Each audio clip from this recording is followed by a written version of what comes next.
Salam damai sejahtera bagi kita semua, seluruh sahabat Hope Channel yang diberkati oleh Tuhan. Sebelum saya mau menyampaikan akan kesaksian, saya ingin memperkenalkan diri terlebih dahulu. Nama saya Randi Brisianto Banamtuan. Saya berasal dari daerah Nusa Tenggara Timur, lebih tepatnya di Soe.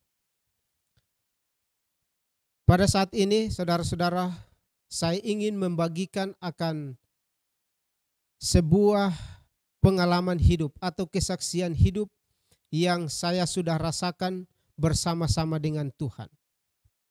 Di dalam perjalanan kehidupan saya sudah banyak melihat dan merasakan akan berkat-berkat Tuhan, mujizat-mujizat Tuhan yang luar biasa ketika saya berdoa, saya memohon dan memintanya daripada Tuhan.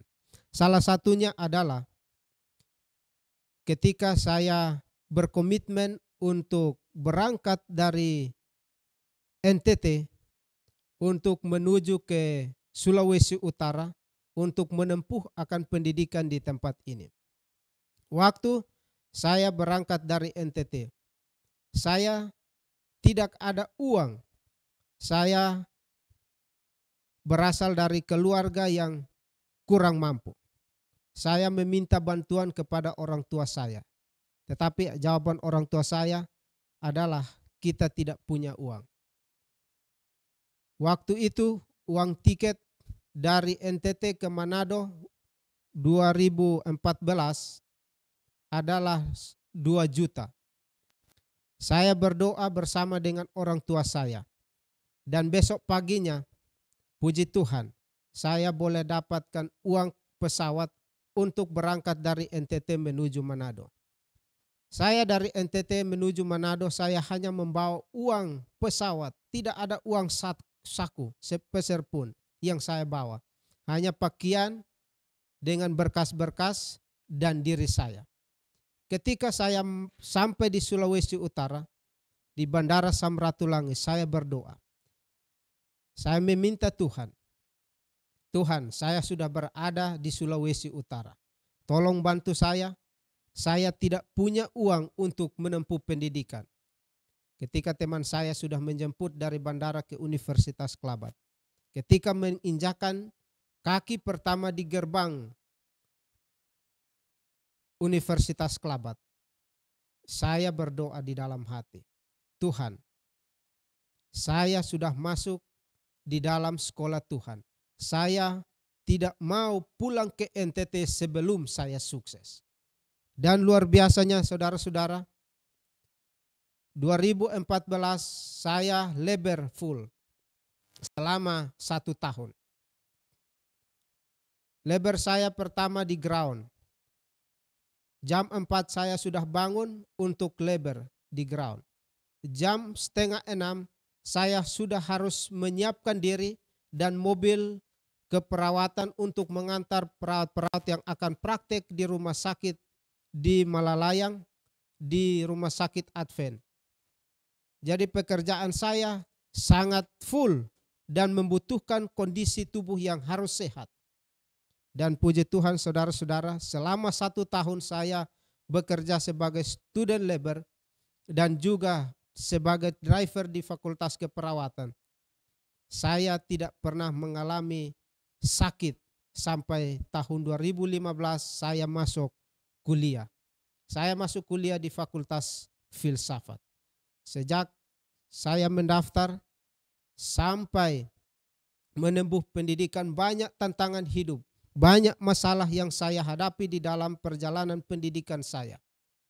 Ketika tiba saat untuk mid semester atau final semester, tentunya ada panggilan dari business office. Saya selalu mendapatkan panggilan untuk menghadap ke business office. Pada saat yang sama, ketika saya menghadap, walaupun ada beban yang harus diemban, saya berdoa kepada Tuhan dan Tuhan memberikan jalan keluar. Banyak sponsor yang boleh membantu sehingga saya boleh dapat menyelesaikan pendidikan saya di Universitas Kelabat pada tahun 2021. Saya boleh dapat menjalani pendidikan selama hampir 7 tahun di Universitas Klabak sebagai student labor full tanpa dibantu oleh orang tua. Saya hanya minta kepada orang tua saya, doakan saya, dukung saya lewat doa. Dan akhirnya saya boleh tamat atau boleh diluluskan di Universitas Klabak pada tahun 2021. Dan pada saat ini ketika saya tamat, saya boleh dapat diberikan kesempatan oleh Tuhan untuk melayani sebagai hamba Tuhan di daerah Konferensi Manado dan Provinsi Maluku Utara di Jemaat Tikala, terlebih khusus di Perkumpulan Lembah Taas. Banyak perjalanan pelayanan yang saya harus kerjakan, tetapi saya selalu berdoa kepada Tuhan. Saya selalu meminta kepada Tuhan untuk menolong saya. Masa lalu yang Tuhan telah memberikan mujizat, bahkan memberikan kisah-kisah yang boleh memotivasi saya. Saya boleh dapat membagikan kepada sahabat-sahabat Hope Channel. Ketika menghadapi tantangan di dalam kehidupan kita, marilah kita berdoa meminta daripada Tuhan. Pada saat ini, saya sebagai seorang pelayan Tuhan memiliki banyak pengalaman, memiliki banyak tantangan, tetapi semuanya itu tidak menghalangi saya untuk terus melayani di dalam pekerjaan Tuhan. Karena kalau kita melayani bersama dengan Tuhan, kita terus berdoa kepada Tuhan, Tuhan akan memberikan kepada sahabat-sahabat semua, kepada saudara dan saya, jalan keluar. Oleh sebab itu, kiranya kesaksian atau motivasi perjalanan kehidupan saya ini boleh dapat mengangkat hati kita bersama-sama untuk terus berserah kepada Tuhan. Sebagai penutup dalam kesaksian ini, saya ingin membagikan satu buah ayat di dalam Filipi 4 ayatnya yang ke-13. Di sana katakan, segala perkara dapat kutanggung di dalam Dia yang memberi kekuatan kepadaku. Apapun masalah kita, apapun tantangan kehidupan kita, ketika kita bergantung kepada Tuhan, kita berserah kepada Tuhan, maka Tuhan akan memberikan kekuatan. Tuhan akan memberikan kesanggupan. Bahkan mujizat Tuhan akan nyata di dalam kehidupan saudara dan saya, sahabat-sahabat semua. Kiranya Tuhan memberkati kita. Amin.